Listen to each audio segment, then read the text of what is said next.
I'm 8 years old, and sitting in the back seat of our family car, we are returning from one of those cross-Californian road trips, the kind that seemed to last forever until it didn't anymore, where we measure time by the distance in feet between each street light, the stretch of land, and open desert for miles until we reach the San Francisco Bay Area, and by that time, we've run out of things to say.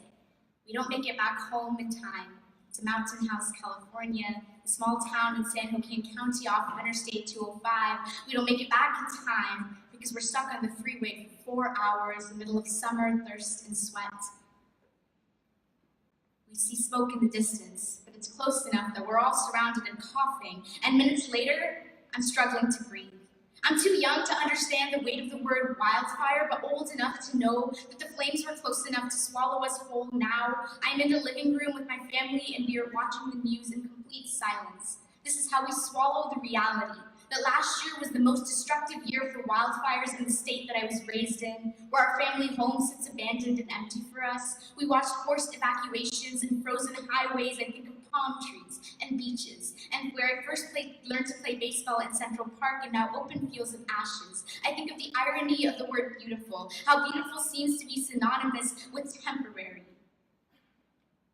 But we can all pretend that this is a movie with our cast 17-year-olds burned alive during a wildfire, during a camping trips and scars of forever. I wonder if they went back for the ashes. 8-year-old girl lost entire family during a road trip in California. She will spend the rest of her life searching, but I see myself in every victim. I keep thinking how climate change is synonym for wildfire, how it makes them more frequent, feared, and resilient. I think of fires with sparks taking months to put out. Maybe temporary is not the same as beautiful. I think how wildfire is synonym for destruction, which means costly, and how it will only be a problem when it has to do with money, which is to say that it will only be a problem when it's less expensive to solve. And now I measure time by the distance in milliseconds between the next newscast disaster, and no time to breathe, to let it sink in, that each one of us is victim. I am sitting with my family in the living room watching the world burn, and I realize that maybe everyone can choose to close their eyes, but it just takes one to see climate change, synonym for wildfire, how it makes them more frequent, feared, and resilient. We were sitting still and frozen and blinking away. This is how we swallow the reality